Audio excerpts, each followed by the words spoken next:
কিন্তু এই ক্ষমা কখন আর কিভাবে প্রয়োগ করতে হবে সেটা বোঝা প্রয়োজনীয়। এক, যদি আপনি কোনো অন্যায় করেন আর ক্ষমা না চান, ক্ষমা প্রার্থনা না করেন, ক্ষমা চাওয়া থেকে এড়িয়ে যান, তাহলে তাতে আপনারই ক্ষতি হবে। কিভাবে? ক্ষমা না চাইলে মনের মধ্যে অহংকার জাগ্রত হয়, আর অহংকার তো প্রকৃত অর্থে আমাদের ক্ষতিই করে। দুই, কেউ যদি অপরাধ করেন, আপনার থেকে ক্ষমা না চান, তাহলে তাকে ক্ষমা করবেন না। ক্ষমা হলো অত্যন্ত অমূল্য, আর না চাইতেই কাউকে ক্ষমা দান করা এটা উচিত নয়। তিন, যদি কেউ আপনার সাথে অনুচিত কিছু করেন, অপরাধ করেন, আর আপনার থেকে ক্ষমা চান, তাহলে তাকে ক্ষমা করে দিন। তাতে আপনার অন্তরের করুণাবোধ জাগ্রত হবে, প্রেম জাগ্রত হবে, আর তা আপনার জন্য শুভ হবে। চার, যদি আপনি নিজে কোনো অপরাধ করেন, তাহলে অবশ্যই ক্ষমা চাইবেন। তাতে আপনারই লাভ হবে। কিভাবে? সামনের ব্যক্তি আপনাকে ক্ষমা করুক বা না করুক, আপনার অন্তরের অহংকার ক্ষীণ হবে, আর এই মন আরো নির্মল হয়ে উঠবে। এই ক্ষমা অত্যন্ত অমূল্য, ভেবেচিন্তে একে ব্যবহার করুন, আর আমার সাথে ভালোবেসে বলুন, রাধা রাধা। মানুষ কতটা বিচিত্র হতে পারে। সব সময় স্বপ্ন দেখতে থাকে যে কাল আমি এটা করব, কাল আমি ওটা শুরু করব, কাল আমি ওটা সম্পন্ন করব। এই যে কাল শব্দটা, এই কাল অত্যন্ত বিচিত্র এক শব্দ। আমরা সবসময় এটাকে আসতে দেখতে পাই, কিন্তু এটা আসাতে বর্তমানে পরিণত হয়। আবার আজ নতুন কাল দেখতে পাই, তার জন্য অপেক্ষা করি, যখন সেটা সামনে আসে বর্তমানে পরিণত হয়।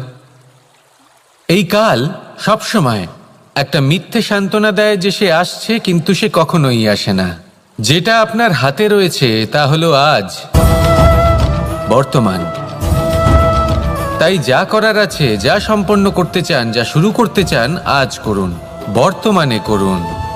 কারণ আজ আপনি যা করবেন সেটাই আপনার ভবিষ্যৎ নির্ধারিত করবে। ভবিষ্যতের বিষয় ভাবতে থাকলে ভবিষ্যৎ সুন্দর হবে না। আজ কর্ম করতে হবে। তাই আজ বর্তমানে জীবনযাপন করুন, কর্ম করুন, আর আমার সাথে ভালোবেসে বলুন, রাধা রাধা। একবার একজন গুরু তার শিষ্যদের পরীক্ষা নিচ্ছিলেন। উনি ওনার প্রত্যেক শিষ্যকে একটি করে পাখি দিয়ে বললেন সেই পাখির বলি দিতে হবে, কিন্তু এমন এক স্থানে যেখানে কেউ তাদের দেখতে পাচ্ছে না। প্রত্যেক শিষ্য নিজের যাত্রা শুরু করলো। কেউ ঘন বনে প্রবেশ করলো, কেউ অন্ধকার গুহায় প্রবেশ করলো, কেউ দূরে কোনো পর্বতের শিখরে পৌঁছে গেল। যে মুহূর্তে দেখলো তাদের কেউ দেখতে পাচ্ছে না, তারা সেই বলি দিতে চেষ্টা করলো। যেই বলি দিতে গেল, সেই পাখি আলোর কিরণে পরিবর্তিত হলো এবং লুপ্ত হয়ে গেল। একজন শিষ্য ছিল যে আবার গুরুর কাছে ফিরে এলো।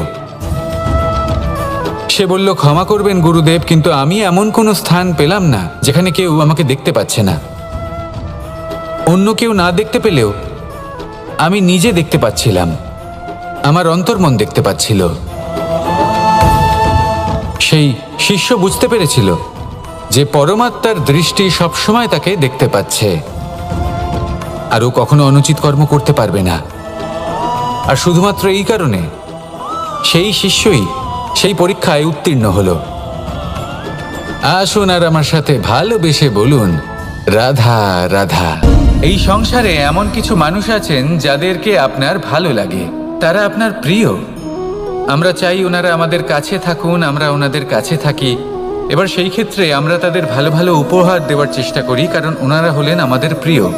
আর তার বদলে আমরা আশা করে থাকি যে ওনারা আমাদের একটু সম্মান করবেন। এবার এই মানুষজন যারা আমাদের প্রিয়, এদের আমরা একটা উপহার দিই।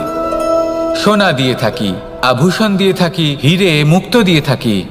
কিন্তু যদি ভেবে দেখি, এই সব কিছুরই একটা মূল্য আছে। ভেবে দেখুন, আপনি কি তাদের এমন কোনো উপহার দিতে পারেন যা কিনা অমূল্য? তা এরকম উপহার কি হতে পারে? ঠিক বলেছেন আপনি, প্রেম। এই প্রেমই হলো অমূল্য, কারণ মন থেকে এর উৎপত্তি হয়। না চেয়ে পাওয়া যায় আর না ছিনিয়ে নেওয়া যায় এই ভালোবাসা। ঠিক এইরকমই হয় এই সম্মান। যদি সম্মান করো তাহলে মন থেকে এবং ভালোবেসে করো, ভয় পেয়ে নয়। মনে রাখবেন, যে মাথা ভয়ের দ্বারা নত হয়, বিরোধিতাও প্রথমে সেই করে থাকে। যে মাথা ভালোবেসে নত হয় তা আপনার জন্য বলিদানও দিতে পারে। এই সংসারের সব থেকে বড় উপহার, সব থেকে বড় বরদান এই প্রেম এবং সম্মান।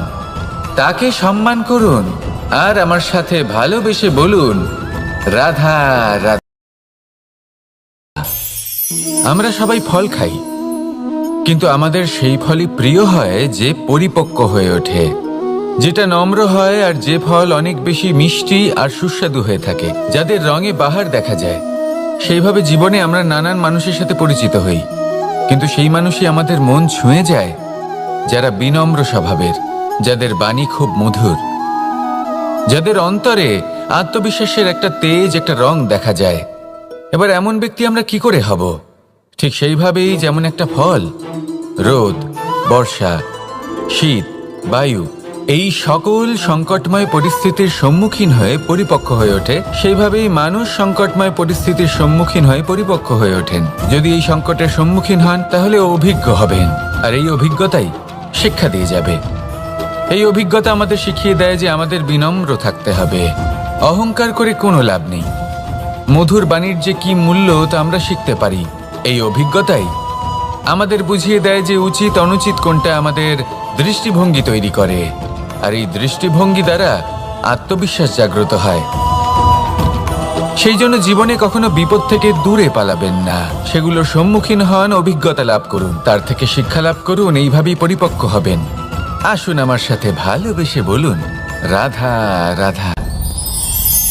এই সংসারে অনেক অনেক এমন জ্ঞানী আছেন যারা নিজের সমস্ত জীবন জ্ঞান অর্জন করতে অতিবাহিত করেছেন। এই সংসারে এমন কোনো বেদ নেই, কোনো পুরাণ নেই, কোনো শাস্ত্র নেই, কোনো ভাষা নেই যা ওনারা জানেন না। এমন কোনো বিষয় নেই যা নিয়ে ওনারা কোনো বক্তব্য রাখতে পারবেন না। কিন্তু আমরা এই সকল জ্ঞানীকে কি ভালোবাসতে পারি? এনাদের সকলকে সম্মান করতে পারি না। কারণটা কি? দেখুন, বেদ পড়া একটি আলাদা বিষয়, বেদনা বুঝতে পারা অন্য ব্যাপার। এবং বেদনা বোঝার জন্য, সেই জ্ঞান লাভ করার জন্য আপনাকে মন থেকে করুণা এবং প্রেমের সঠিক অর্থ বুঝতে হবে। সামনের ব্যক্তির বেদনা বুঝতে হবে, তার যন্ত্রণাকে বুঝতে হবে। তারপর যে জ্ঞান আপনি অর্জন করেছেন বেদ থেকে, পুরাণ থেকে, শাস্ত্র থেকে, তা প্রয়োগ করে তার বেদনার নিবারণ করা, সেটা বেশি গুরুত্বপূর্ণ। সেই জন্য জীবনে শুধুমাত্র শাস্ত্র এবং বেদ পড়ে জ্ঞান অর্জন করতে সময় নষ্ট করবেন না। মন থেকে প্রেমের কি অর্থ সেই বিষয়ে জ্ঞান লাভ করার চেষ্টা করুন, করুণাও বুঝতে চেষ্টা করুন। একজন শ্রেষ্ঠ ব্যক্তি হয়ে উঠুন আর আমার সাথে ভালোবেসে বলুন, রাধা রাধা। মানুষ বর্তমানে নিজের জীবন অতিবাহিত করেন, কিন্তু তার জীবনে অতীতকাল এবং ভবিষ্যৎকাল এই দুটোরই সমান গুরুত্ব রয়েছে। অতীতকাল অতিবাহিত হয়ে গেছে এবং সেটা জীবিত থাকে আমাদের স্মৃতি হিসেবে, এবং ভবিষ্যৎ হলো সেটাই যেটা আমরা শুধুমাত্র কল্পনাই করতে পারি। এবার অতীতের কিছু স্মৃতি এমন থাকে যা আমাদের কাছে আনন্দময় হয় না, তা কটু হয়, দুঃখজনক হয়, যন্ত্রণাদায়ক হয়। আমরা যা কিছুই করি তা বদলে ফেলতে পারবো না, কিন্তু ভবিষ্যৎকাল সেটা আমরা রচনা অবশ্যই করতে পারি, যদি আজ আমরা শ্রেষ্ঠ কর্ম করি। যদি আজকের এই দিনটা আমরা আনন্দের সাথে অতিবাহিত করি, সুখের সাথে অতিবাহিত করি, এক একটা মুহূর্ত আমরা আনন্দ এবং ভালোবাসার সাথে অতিবাহিত করি, আপনার আজকের এই কর্ম আপনার ভবিষ্যৎ নির্ধারণ করবে। আজ আপনি যেভাবে জীবন কাটাবেন তা ভবিষ্যতে গিয়ে অতীতকালে পরিণত হবে, আর তখন আপনি এমন স্মৃতি খুঁজে পাবেন যেখানে আপনি প্রত্যেকটি মুহূর্ত প্রেম এবং আনন্দের সাথে অতিবাহিত করেছেন, এবং সেই স্মৃতি মধুর হবে। তাহলে আজ শ্রেষ্ঠ এবং উচিত কর্ম করুন, আপনি নিশ্চিত রূপে একটি উজ্জ্বল, শুদ্ধ, পবিত্র এবং আনন্দময় ভবিষ্যৎ লাভ করবেন। আসুন আমার সাথে ভালোবেসে বলুন, রাধা রাধা। বড়ই অদ্ভুত ব্যাপার। একটি পাথরের প্রতিমা যখন মন্দিরে স্থাপিত হয় তখন তা আমাদের কাছে ভগবান সম হয়ে দাঁড়ায়, কিন্তু যখন একজন জীবিত মানুষ মন্দিরে গিয়ে থাকেন তখন তার শরীর, মন, আত্মা সেই সব পাথর সম হয়ে দাঁড়ায়। কিন্তু এমনটা আমি ঠিক কেন বললাম ভেবে দেখুন। মানুষ এটা চান যে কোনো পরিস্থিতি, যে কোনো স্থানেই তার বিজয় হোক, কিন্তু এখানে এসে সে পরাজিত হয়। এরকম ঠিক কেন হয়? সমস্ত খেলা হলো ভাবনা চিন্তার, বিচারধারার, দৃষ্টিভঙ্গির, উত্তরদায়িত্বের খেলা। পাষাণের এই প্রতিমা, তার একটি উত্তরদায়িত্ব আছে, আশা ধরে রাখার দায়িত্ব। সেই আশা জানিয়ে মানুষ মন্দিরে আসেন। তেমনি মানুষের একটি উত্তরদায়িত্ব আছে যেটা সে ভুলে যায়, আর সেই উত্তরদায়িত্ব হলো এটা, যে মন্দিরে যে ভগবানকে সে প্রসন্ন করতে যাচ্ছে তাকে সে তখনই খুঁজে পাবে যখন পূর্ণরূপে সে সমর্পিত থাকবে। যদি মনে সমর্পণের ভাব না থাকে তাহলে ভগবান কখনো প্রসন্ন হবেন না। নিজের উত্তরদায়িত্ব বোঝার বদলে মানুষ শুধু একটা অনুষ্ঠান পালন করেন, যেমন ফুলের একটা মালা অর্পণ করেন, আর সেই কারণেই তিনি পরাজিত হন। আপনি ফুলের মালা অর্পণ করুন, প্রসাদ অর্পণ করুন, কিন্তু মনের মধ্যে পূর্ণ সমর্পণের ভাব থাকা প্রয়োজনীয়। তবেই আপনি মন্দিরে গিয়েও প্রাণবন্ত হয়ে থাকতে পারবেন, তবেই ঈশ্বরকে প্রসন্ন করতে পারবেন। আসুন আমার সাথে ভালোবেসে বলুন, রাধা রাধা। জল এই সংসারের সমস্ত প্রধান তত্ত্বের মধ্যে একটি। এই জল যে কোনো জ্বালা দূর করে, আগুনকে নিভিয়ে দেওয়ার ক্ষমতা রাখে, অবিরল অবিচল ভাবে প্রবাহিত হতে পারে, একে কেউ বাধা দিতে পারে না। এর পথে বাধা সৃষ্টি করলে নিজের পথ নিজেই খুঁজে নেবে, বা সে নিজেই নিজের পথ বানিয়ে নেবে, কিন্তু কখনো থামবে না। এই জল হলো মহান, আর এর একটা মহান গুণ আছে, এর নিজস্ব কোনো রং নেই, কিন্তু যখন মেঘ থেকে বৃষ্টিরূপে পৃথিবীতে ঝরে পড়ে তখন সমস্ত সংসারকে রঙিন করে তোলে। যেখানে খরা হয়েছে সেখানে শ্যামল করে তোলে, যে স্থান শ্যামল সেখানে ভিন্ন ভিন্ন প্রকারের পুষ্প ফুটিয়ে তোলে। এই জল, এই জলের মতন আমাদের হতে হবে। ওর যেমন কোনো রং নেই, আমাদেরও যেন কোনো অহংকার না থাকে। শুধু কর্মের এই ধারাতে বইতে থাকুন, এই সংসারের মঙ্গল করতে থাকুন, শ্রেষ্ঠ কর্ম করতে থাকুন। এই সংসারকে এটা বলার কোনো প্রয়োজন নেই যে আপনি কে। আপনি যদি কর্ম করতে থাকেন তাহলে এই সংসার নিজে থেকেই আপনার মূল্য জানতে পারবে, আর তখন এই মন প্রসন্ন হয়ে বলবে, রাধা রাধা।